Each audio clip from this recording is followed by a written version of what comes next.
हमें phrase Maynard दिखा जाता है जो कि हमारी हीरोइन के डैड का घर था। तो तभी वहां पर उसका भाई जब वो सामने देखता है ना, वो कहता है क्या ये लेटर एनेट ने भेजा है, और उसके ऊपर भी लिखा हुआ था। तो तब वो लेटर खोल के पढ़ता है तो वहां लिखा था डियर ब्रदर फ्रेडिन, मैंने सुना था कि आपने मेरी शादी को अटेंड किया था और मुझे माफ कीजिएगा कि आपसे मैं डायरेक्टली नहीं मिल पाई। स्प्रिंग तो कैपिटल में आ चुकी होंगी ना, लेकिन ब्लैहम में अभी तो सिर्फ सर्दी स्टार्ट हुई है। थैंक यू आपके गिफ्ट के लिए, आप हमेशा खुश रहिएगा, आपकी बहन एनेट ब्लैनहम। तो वो लेटर पढ़ते हुए सोचता है एनेट ब्लैनहम, उसने कहा ब्लैनहम। लेकिन तब उसे शादी से पहले का सीन याद आता है जब वही आदमी जिसके पास हमारी एनेट अपनी ज्वेलरी बेचने के लिए गई थी ना, वो उसके पास आया था। वो कहता है आपकी बहन मेरे पास जूस बेचने के लिए आई थी सर। तो फेडन कहता है एनेट आई थी? वो कहता है जी बिल्कुल, लेकिन ऐसा लगता है उनको ये बात नहीं पता कि वो इन्फॉर्मेशन गिल्ड आपकी ही है। तो फेडन कहता है ठीक है, उसे एक्स्ट्रा पे करो, बस इतना कि वो नोटिस ना करे कि वो गिल्ड मेरी है। तो वो कहता है जी सर मैं समझ गया। लेकिन तभी वो सोचता है क्या इसका मतलब है कि वो फादर को बताए बगैर यहाँ से जाने वाली है। और तब थोड़ी देर बाद वो किसी पेंटिंग के आगे खड़ा हुआ था। तो तब वो वही नेकलेस निकालता है जो उसने हमारी एनेट को दिया था। लेकिन तभी वो उस पेंटिंग की तरफ देखते हैं जो कि उसकी मॉम की पेंटिंग थी, और उसमें वही नेकलेस और ज्वेलरी थी जो कि उसने एनेट को दी थी, और वो असल में उसकी मॉम की ज्वेलरी थी।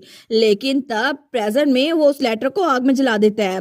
वो सोचता है मैंने पहले ही उसे मदर की बिलोंगिंग्स दे दी हैं, तो अब मुझे उसे कोई फर्क नहीं पड़ना चाहिए। मैं चाहता हूँ वो दोबारा कभी भी लौट के इस जगह पे ना आए जो कि बहुत ही जरा घटिया है। इसी वजह से मैं कभी भी उससे राब्ते में नहीं रहूंगा। तो तभी दरवाजा खुलता है, कोई कहता है यंग मास्टर मार्कस ने आपको समन किया है। तो वो सोचता है तो ये हो ही गया, फादर ने मुझे बुला ही लिया। तो तब जैसे वो अपने फादर के कमरे में पहुंचा था ना, तो उसका फादर तो बड़े गुस्से में था। वो कहता तुम्हारी हिम्मत कैसे हुई कि तुमने ब्लैनम से आया हुआ लेटर मेरी परमिशन के बगैर जला दिया, और तब उसके पीछे ग्लास फेंकता है। तो उसका फादर कहता है तुम्हें क्या लगता है, तुम तो अभी तक हेड ऑफ द हाउस बने भी नहीं हो, तुम अपने आप को कुछ ज्यादा ही समझते हो, मैं तुम्हें बेवकूफ लगता हूँ। तो फेडन कहता है उसने लेटर में बस यही लिखा था कि वो ग्रेटफुल है मैंने उसकी शादी को अटेंड किया, इसके अलावा कुछ भी इंपॉर्टेंट नहीं था। तो उसका डैड कहता है ये डिसाइड करने वाला मैं होता हूँ क्या इंपॉर्टेंट था और क्या नहीं। आखिर तुम चाहते क्या हो? तुम फ्यूचर में नेक्स्ट हेड बनोगे? क्या तुम सच में ऐसी बेवकूफी करके नेक्स्ट हेड बन सकते हो? तो फेडन कहता है एनेट पे गिव अप कर दे फादर, क्योंकि अब ड्यूक के कैसल में उसकी कोई अहमियत नहीं है और वो हमारे किसी फायदे के नहीं है, तो उससे दूर रहिए। तो उसका डैड कहता है तुम मुझे लेक्चर दे रहे हो अपने फादर को? वो कहता है मैंने जो कहना था मैंने कह दिया है। तो तब उसका फादर सोचता है सच में फ्रेडिन तो आजकल मेरी बिल्कुल बात नहीं मान रहा। जब से एनेट यहाँ से गई है ना, ये तो बिल्कुल भी मेरी बात मानने पे तैयार ही नहीं है। तो तब वो कहता है ठीक है अभी के लिए चले जाओ। वो कहता है जी फादर। लेकिन जैसे ही फ्रेडिन वहां से गया था ना, तो मार्कस वो सोचता है बस उसका कोई काम नहीं है, बिल्कुल भी नहीं। ग्रैंड ड्यूक का कैसल बहुत ज्यादा गार्डेड है, वहां पर मैंने बहुत सारे लोगों को भेजा था, लेकिन कोई भी उस जगह पे जा नहीं सका सिवाय एनेट के, और एनेट के अलावा कोई भी वहां पर नहीं है। तो ये एक अपॉर्चुनिटी हो सकती है, तो मैं उसको खुद से लेटर लिखूंगा, ये तो अलग कहानी है ना। और मैं ब्लैनहम में उसे खुद ही लेटर लिखूंगा ताकि सबको लगे कि उसकी फैमिली लेटर लिख रही है, लेकिन उसका कोई तो फायदा होना चाहिए। और तब दूसरी तरफ हमें ब्लैनहम स्टेट दिखाई जाती है जहाँ पे हमारा हीरो बाहर जा रहा था, लेकिन हमारी हीरोइन उसका क्रेविट ठीक कर रही थी। तो तब उसने वो बांध दिया था। वो कहती है देखा अब ये रेडी है। तो ड्यूक स्माइल करता है, वो कहता है मुझे माफ कीजिएगा कि आज रात हम फिर से इकट्ठे डाई नहीं कर सकते, आज कुछ अर्जेंट आ गया था। वो कहती है कोई बात नहीं, वैसे भी मैं तो मैडम मैरी की इन में जाने वाली हूँ सर नोटन के साथ। तो ड्यूक नोटन को घूर के देखता है, वो कहता है अच्छा। तो नोटन सोचता है क्या, लेकिन तभी ड्यूक घोड़े पे चढ़ते हुए कहता है मैं रात के खाने से पहले वापस आ जाऊंगा, कोशिश करूंगा। वो कहती है अच्छा, और हंसने लग जाती है। तो ड्यूक कहता है क्या हुआ है माय लेडी, आप हंस क्यों नहीं है? हमारे उन कहती है आपको देखकर तो ऐसा लग रहा है जैसे हम लोग रियल मैरिड कपल हैं। वो कहता है लेकिन हम लोग तो सच में मैरिड कपल है ना? वो कहती है क्या? तो ड्यूक लोइस कहता है हम लोग की शादी हो चुकी है ना, और इसके अलावा डॉक्यूमेंट्स भी रियल हैं। तो हमारी हीरोइन कहती है जी जी बिल्कुल, आई सपोज ऐसा ही है। तो ड्यूक जाते हुए उसको मुड़कर देख रहा था। वो सोचती है पहले उसने मुझे मना किया था कि मैं ऐसा कुछ ना कहूँ, लेकिन अब सबके सामने वो कह रहे हैं हम मैरिड कपल है, और अभी तो मुझे बहुत ज्यादा अजीब लग रहा है। लेकिन तब उसको बाय कर रही थी। तो उसके जाने के बाद वो कहती है सर नोटन हम भी मैडम मैरी के इन में चले? वो कहता है जी और ग्रेस, और थोड़ी देर बाद उनकी बग्गी भी निकलने लगती है। लेकिन वो सोचती है शायद आज मैं जाकर थोड़ा स्पाइसी टोमेटो स्टू पूछूंगी। तो तभी वहां पर से किसी की आवाज आती है, ये चोरी किया हुआ नहीं है। तो हमारी एनट वहां पर देखती है तो वहां पर जो गार्ड्स थे ना पैलेस के सामने ही, वो एक बच्ची को पकड़े हुए थे। वो कहते हैं झूठ बोलना बंद करो, आखिर तुमने ये कहाँ से चुराया। तो वो बच्ची कहती है मुझे जाने दो, तुम गलत हो, मैंने इसको चुराया नहीं है। तो हमारी हीरोइन अपनी बग्गी वहीं पर रुकती है और वहां पर आ जाती है। वो कहती है हो क्या रहा है। तो वो लोग कहते हैं योर ग्रेस। हमारी एनट कहती है मैंने आप लोगों से एक सवाल पूछा है, आखिर आप लोग एक बच्ची के साथ ऐसा क्यों कर रहे हैं।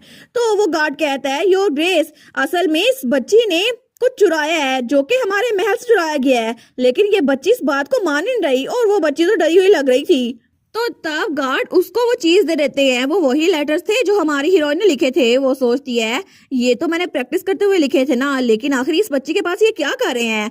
तो तब वो गार्ड कहता है इसने कहा कि ये यहाँ काम के लिए आई थी, लेकिन फिर भी इसके हाथ में आपके लेटर्स पता नहीं क्या कर रहे हैं। तो हमारी हीरोइन सोचती है ये लेटर्स तो कुछ भी नहीं है, बिल्कुल भी इंपॉर्टेंस के हामिल नहीं है, लेकिन ये डॉक्यूमेंट्स ड्यूक के कैसे से गायब हो रहे थे। इसका मतलब है कि कोई मेरे फादर को यानी मार्कोस को सारी खबर दे रहा था। तो क्या ये बच्ची ये जासूस हो सकती है या फिर कोई और इस बच्ची को इस्तेमाल कर रहा है मुझ पे खबर रखने के लिए। लेकिन तभी वो गार्ड अपनी तलवार निकालते हुए कहता है आखिर तुम किसके लिए जासूसी कर रही हो। तो वो बच्ची डर जाती है। तो वो बच्ची रोते हुए कहती है मैं जासूसी नहीं कर रही थी, मैं तो बस कैसल को देखना चाहती थी। तो वो गार्ड कहता है मैं तुमसे आराम से पूछ रहा हूँ, मुझे जवाब दे दो, क्योंकि अगर तुमने झूठ बोला ना। तो तब उसको डराते हुए कहता है मैं तुम्हारी जान ले सकता हूँ। लेकिन तभी वहां पर कोई चिल्लाता हुआ कहता है योर ग्रेस प्लीज ऐसा मत करें। तो तब सब लोग वहां पर देखते हैं तो वहां पे हमारी एनट की मेड ही थी। वो कहती है मैंने इसको ये दिया था।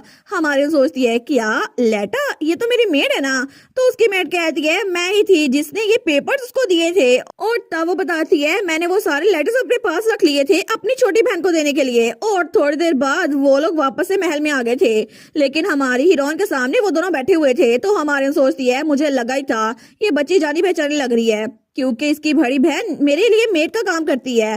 तो हमारी कहती है मुझे बताओ आखिर हो क्या रहा है।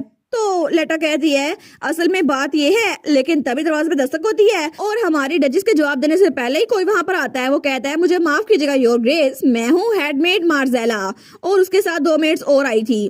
तो तभी लेटा उसको देखकर डर जाती है। तो हेडमेड कहती है मैंने सुना कि मेरी मेड्स में से किसी ने आपके लिए डिस्ट्रेस कायम किया है, मुझे माफ कीजिएगा। तो हमारी कहती है क्या हेडमेड। वो सोचती है जब वो बटलर के साथ जा रही थी ना पिछली रात, तो उसने देखा था कि बाकी सारी मेड्स एक मेड के पीछे कहीं जा रही थी। उसने जब पूछा था ना ये कहाँ जा रही हैं, तो बटलर ने कहा था सारी की सारी वापस से वेस्ट एनेक्स में जा रही हैं, क्योंकि रात के वक्त वो यहाँ पे रुक नहीं सकती। तो हमारी कहती है अच्छा, लेकिन तब उन सबके सामने एक हेडमेड थी। तो वो सोचती है अच्छा तो यही सबको लीड कर रही थी। तो हेडमेड कहती है मुझे माफ कीजिएगा कि मैंने इसको सही तरबियत नहीं दी, इसी वजह से मैं इसको खुद ही पनिश करूंगी। और उसको घसीट के वहां से लेके जाने लगती है, लेकिन तब बाकी दोनों मेड से भी इसको पकड़ लिया था। तो लेटा कहती है योर ग्रेस प्लीज मेरी बात सुने। तो हमारी कहती है बस बहुत हो गया, 1 मिनट रुके, आखिर आपको क्या लगता है आप क्या करेंगे। तो तब वो बड़ी घूर के उसको देख रही थी। वो सोचती है ना सिर्फ ये मेरे कमरे में बिना परमिशन की आ गई, बल्कि ये तो बिना कोई बात किए उस मेड को लेके जा रही है, हालांकि मैं सामने बैठी हुई हूँ।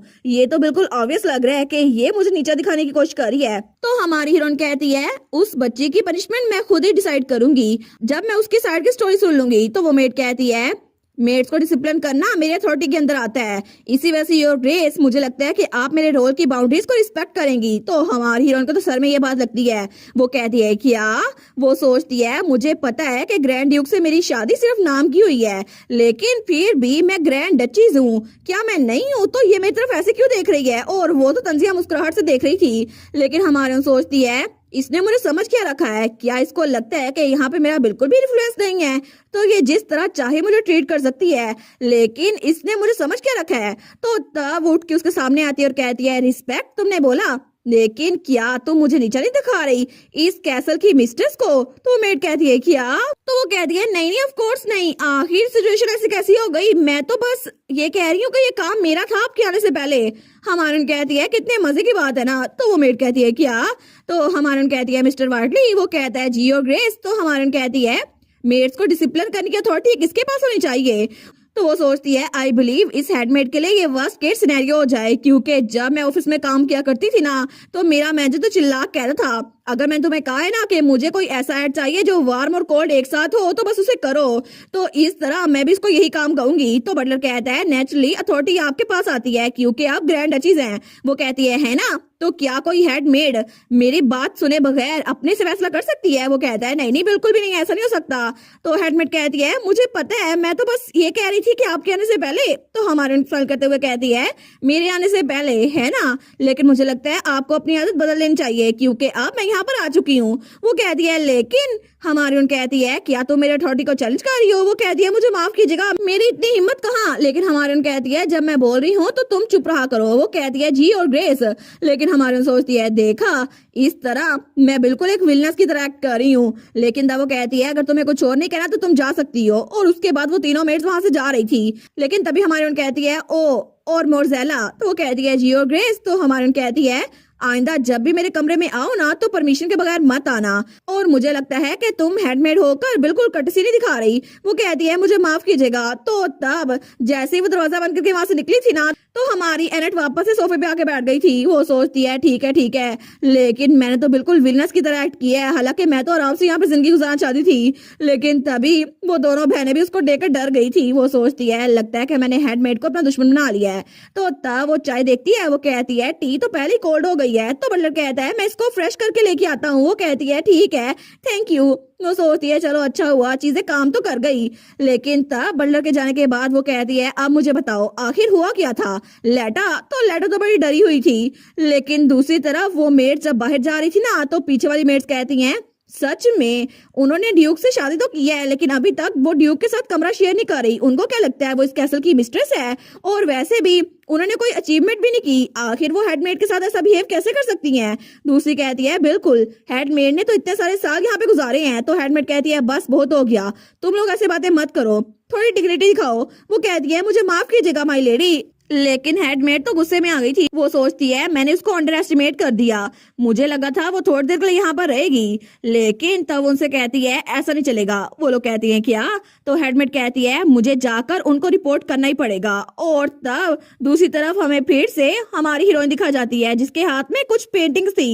वो कहती है अच्छा तो ये है मोरिना की ड्राइंग्स। तो तब उन सारे स्केचेस को देखकर बड़ी शौक हो गई थी। वो सोचती है इसके पास टैलेंट तो है क्योंकि मुझे लीटा ने जो रीजन बताई थी ना वो ये थी, उसने कहा था मुझे माफ कीजिएगा योर ग्रेस, मुझे लगा था कि आपने जो लेटर लिखा है ना उसकी बैक साइड बिल्कुल ब्लैंक है तो ये वेस्ट जाएगी।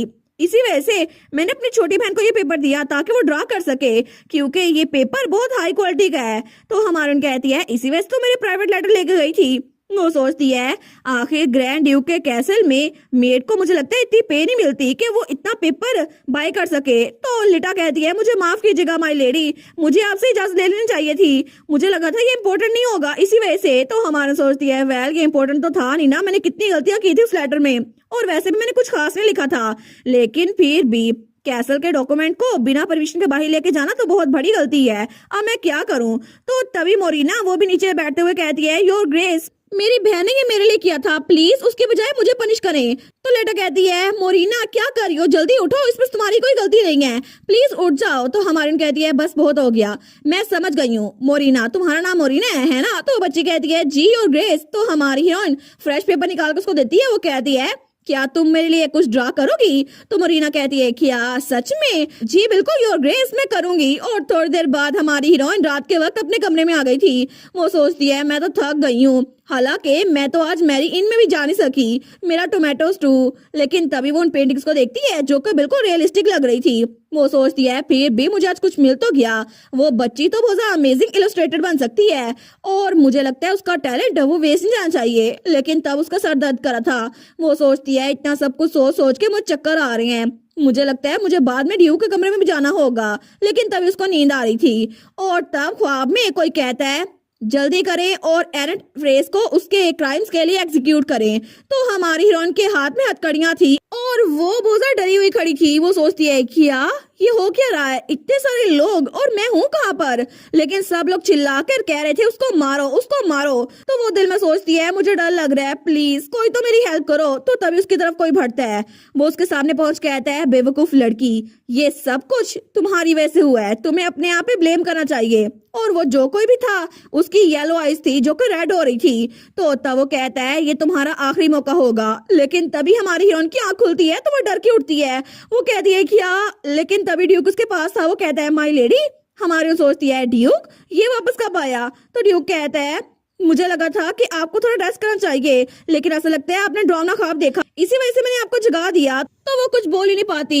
तो ड्यूक उसकी आंखों से साफ कर रहा था, वो सोचती है बिल्कुल मुझे लगता है मैंने कुछ ख्वाब देखा था, लेकिन मेरे आंसू रुक ही नहीं रहे। तो ड्यूक कहता है अब आप कैसा फील कर रही हैं, आप तो पूरा दिन सोती रही थी। हमारी कहती है क्या पूरा दिन, आप मुझे बता रहे हैं कि मैं पूरा दिन सोती रही हूँ। वो कहता है बिल्कुल, लेकिन फिजिशियन ने कहा था कि आप बिल्कुल थक चुकी थी सिर्फ इसी वजह से। वो सोचती है अच्छा तो ड्यूक खुद ही मेरी देखभाल कर रहा था, ग्रैंड ड्यूक खुद से। तो ड्यूक कहता है ये सारी मेरी गलती है, मेरे कर्ज की वजह से आपको नुकसान पहुंचा। लेकिन हमारी ना उसका चेहरा पकड़ती है, वो कहती है मैं बस बहुत जरा मजे कर करके थक गई थी, बस यही वजह है और कुछ भी वजह नहीं है। तो ड्यूक कहता है क्या, लेकिन आपको मेरे लिए झूठ बोलने की जरूरत नहीं है, नॉर्थ में ऐसा है क्या जिससे एंटरटेनमेंट हो सके। वो कहती है नहीं नहीं यहाँ पे बहुत सारी चीजें एंजॉय करने के लिए, आपको पता नहीं है मैं तो गांव में घूमती फिरती हूँ, मैं मार्केट में शॉपिंग करती हूँ और इसके अलावा मैं टोमेटो स्टू भी पीती हूँ। वो कहता है टोमेटो स्टू।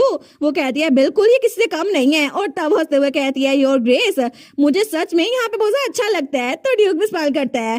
तो वो कहती है मैं तो यहाँ पे पूरी तैयारी करके आई हूँ कि पूरा साल अगर कोई मुझे नापसंद करे भी ना तो फिर भी, लेकिन यहाँ पर हर कोई बहुत अच्छा है। तो ड्यूक कहता है आखिर आपको नापसंद क्यों करेगा।